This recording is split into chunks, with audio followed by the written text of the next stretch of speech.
اعوذ باللہ من الشیطان الرجیم بسم اللہ الرحمن الرحیم حامیم تنزیل الكتاب من اللہ العزیز الحکیم ما خلقنا السماوات والارض وما بینہما الا بالحق واجل مسمى والذین کفروا عما انذروا معرضون قل أرأيتم ما تدعون من دون الله أروني ماذا خلقوا من الأرض أم لهم شرك في السماوات ائتوني بكتاب من قبل هذا أو أثارة من علم إن كنتم صادقين۔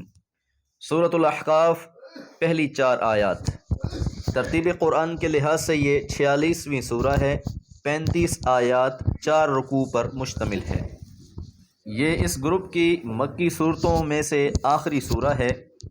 موضوعات کے لحاظ سے پچھلی صورتوں سے مشابہت رکھتی ہے۔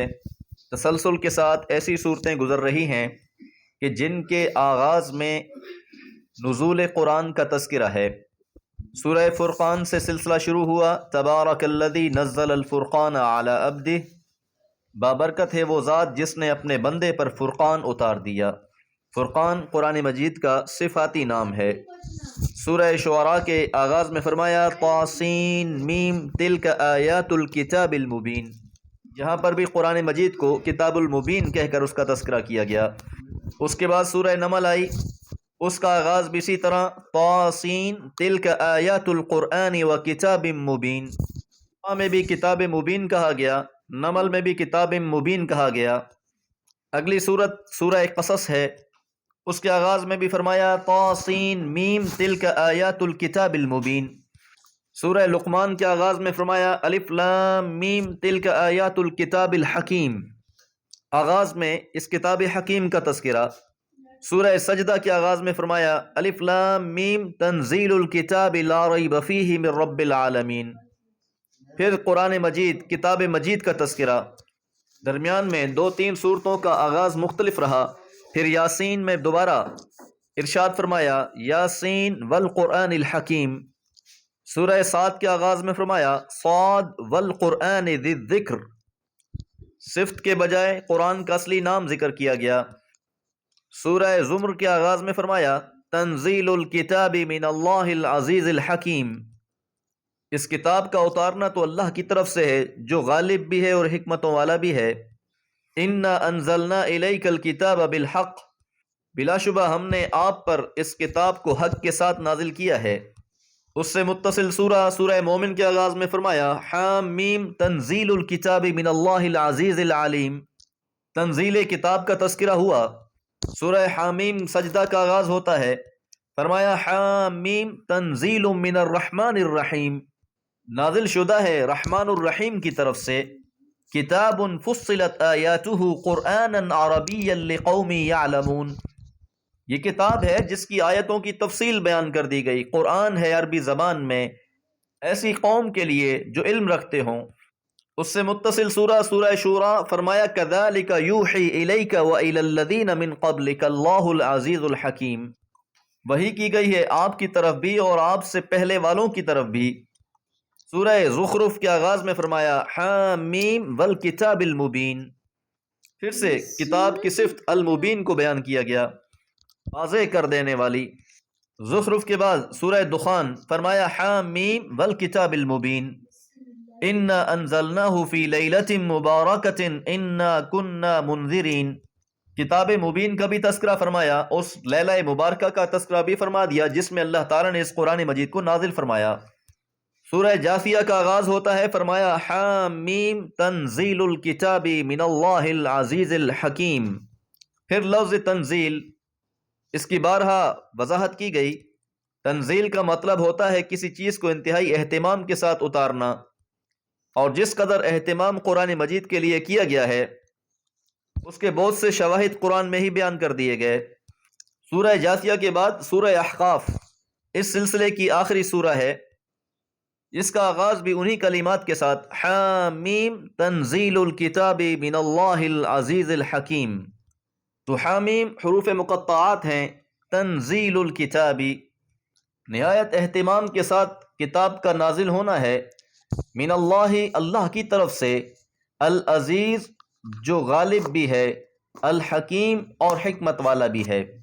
تو اس اللہ جو غلبے والا اور حکمتوں والا ہے، اس اللہ تعالیٰ نے انتہائی اہتمام کے ساتھ اس قرآن مجید کو نازل فرمایا ہے۔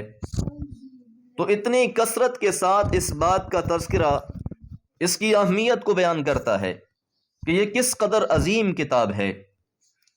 ما خلقنا السماوات، نہیں تخلیق کیے ہم نے آسمان، والارض اور زمین کو، وما بینہما اور جو ان دونوں کے درمیان میں ہے، الا مگر بالحق حق کے ساتھ۔ اللہ تعالیٰ نے مقاصد کے تحت آسمانوں کو تخلیق کیا، زمین کو تخلیق کرنے میں بھی مقاصد پنہا ہیں، اور اس کے درمیان میں زمین و آسمان کے درمیان میں بھی جو چیزیں ہیں، ہر چیز کو اللہ تعالیٰ نے کسی غرض و غایت کے لیے پیدا کیا ہے۔ یہ چیزیں بلا مقصد پیدا نہیں ہوئیں۔ تو جس طرح کتاب کو نازل کرنے والا غالب بھی ہے اور حکمتوں والا بھی ہے، تو وہی اللہ اس نے زمین اور آسمان کو بھی اور ان کے درمیان جو کچھ بھی ہے ان کو بھی بڑی حکمتوں کے تحت تخلیق کیا ہے۔ وَأَجَلٍ مُّسَمًّى اور ایک مدت معین کے لیے، اجل مدت کو کہا جاتا ہے، مسمى معین۔ تو اس سے معلوم یہ ہوا یہ آسمان و زمین بھی ابدی نہیں ہیں، ان کو تخلیق کیا گیا ہے، لہٰذا یہ ازل سے نہ تھے اور نہ انہوں نے ہمیشہ رہنا ہے، ان میں ابدیت بھی نہیں ہے، اور یہ ان کے مخلوق ہونے کی دلیل ہے۔ اس موجودہ حالت میں آسمانوں کی بھی اور زمین کی بھی ایک مدت متعین ہے، روز قیامت انہیں تبدیل کر دیا جائے گا، آسمانوں کو بھی لپیٹ دیا جائے گا، زمین کو بھی بدل ڈالا جائے گا۔ زمین اور آسمان کے درمیان میں جو چیزیں ہیں دنیاوی حیاتیات کو قائم رکھنے کے لیے موضوع ہیں، قیامت کے بعد یہ اصول بدل جائیں گے، لہٰذا اس زمین کے اصول بھی تبدیل ہو جائیں گے، اسے بھی بدل دیا جائے گا، اور اسی طرح آسمان کو بھی بدل دیا جائے گا، یہاں تک کہ زمین کو بھی اللہ کے نور سے روشن کر دیا جائے گا۔ والذین کفروا اور رہے وہ لوگ جنہوں نے کفر کیا ہے، یعنی جنہوں نے انکار کر دیا ہے، اما جس چیز سے انذروا وہ ڈرائے گئے ہیں، معرضون منہ پھیرنے والے ہیں، اعراض کرنے والے ہیں۔ انہیں آخرت سے ڈرایا گیا ہے، جہنم سے ڈرایا گیا ہے، جی اٹھنے کے بعد محاسبے سے ڈرایا گیا ہے، یوم البعث کی حاضری سے ڈرایا گیا ہے، لیکن وہ ان تمام باتوں کے انکاری ہو گئے ہیں، وہ ان میں سے کسی بھی بات کو تسلیم کرنے کو تیار ہی نہیں ہیں۔ قل آپ کہہ دیجئے، ارائیتم کیا تم نے دیکھا، کیا تم نے غور کیا، ما تدعون جن کو تم پکارتے ہو، من دون اللہ اللہ کے سوا۔ مخاطبین مشرکین مکہ ہیں جنہوں نے بیت اللہ میں 360 بت بنا کے رکھے ہوئے ہیں، انہیں پکارتے ہیں، ان کے سامنے اپنی حاجتیں رکھتے ہیں۔ تو فرمایا کہ پیغمبر علیہ السلام آپ ان سے کہہ دیں کہ جن کو تم پکارتے ہو اللہ کے سوا، ارونی مجھے دکھلاؤ، ماذا خلقو انہوں نے کیا تخلیق کیا ہے، من الارض زمین میں سے، ان کی زمین میں کیا کنٹریبیوشن ہے، اس زمین کی تخلیق میں ان کا کیا حصہ ہے، انہوں نے کون سی ایسی چیز بنا دی ہے زمین میں کہ تم اللہ کو چھوڑ کر ان کو پکار رہے ہو، اللہ کو چھوڑ کر ان کی بندگی کر رہے ہو۔ ام لہم شرکن یا ان کی ساجے داری ہے، ان کی شراکت داری ہے، فی السماواتی آسمانوں میں، کہ یا تو اللہ تعالیٰ جب آسمان کو تخلیق فرما رہا تھا تو اس تخلیق میں ان کی بھی شمولیت تھی، انہوں نے بھی آسمان کا کوئی حصہ بنایا ہے کہ تم اللہ کو چھوڑ کر ان کو پکارتے ہو۔ اب وہ ان دونوں باتوں کو تو تسلیم کرتے ہیں کہ زمین بھی اللہ نے تخلیق کی ہے، آسمانوں کا خالق بھی اللہ ہے، اور زمین و آسمان کی تخلیق میں کوئی بھی اللہ کا شریک نہیں ہے، کوئی بھی حصے دار نہیں ہے۔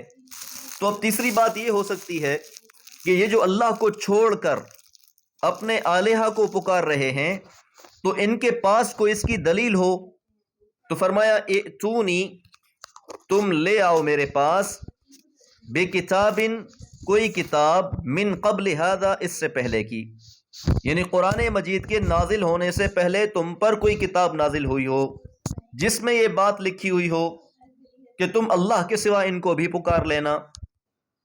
اب یقینی بات ان کے پاس کوئی کتاب تو ہے نہیں، اس لیے ان کو امی کہا گیا، اور ان کی صفت یہ بیان کی گئی کہ یہ امی ہیں، ان کے پاس کتاب نہیں ہے، یہ لوگ اپنی خواہشات کی اتباع کرنے والے ہیں۔ اچھا جی، اب اگر تمہارے پاس کوئی کتاب نہیں ہے، او اثارت من علم، یا کوئی ایسی روایت لے آؤ جس کی بنیاد علم ہو، یعنی کتاب کے علاوہ تمہارے پاس کوئی ایسی دلیل ہو جس کی بنیاد پر تم اللہ کو چھوڑ کر ان کو پکار رہے ہو۔ ان کنتم صادقین، اگر تم سچے ہو، اگر تمہارا عقیدہ یہ درست ہے کہ اللہ کے علاوہ ان کو پکارنا بھی جائز ہے، تو پھر اس کا کوئی ایک ثبوت تو دے دو۔ ان کے پاس کوئی ثبوت نہیں تھا، ان کے پاس کوئی دلیل نہیں تھی، سوائے اس کے کہ انہوں نے جواب میں کہا ما وجدنا علیہ آباءنا، کہ اسی طریقے پر ہم نے اپنے آباء و اجداد کو پایا ہے، باپ دادا سے جو ورثے میں ملا ہے ہم اسی پر عمل کریں گے۔ اور اس ضد میں انہوں نے تنزیل الکتاب پر ایمان لانے سے انکار کر دیا، اللہ کی وحی کو ماننے سے انکار کر دیا۔ دعا ہے اللہ تعالی ہم سب کو اسرار قرآن سے آشنا فرمائے۔ وما علیہ الا البلاغ۔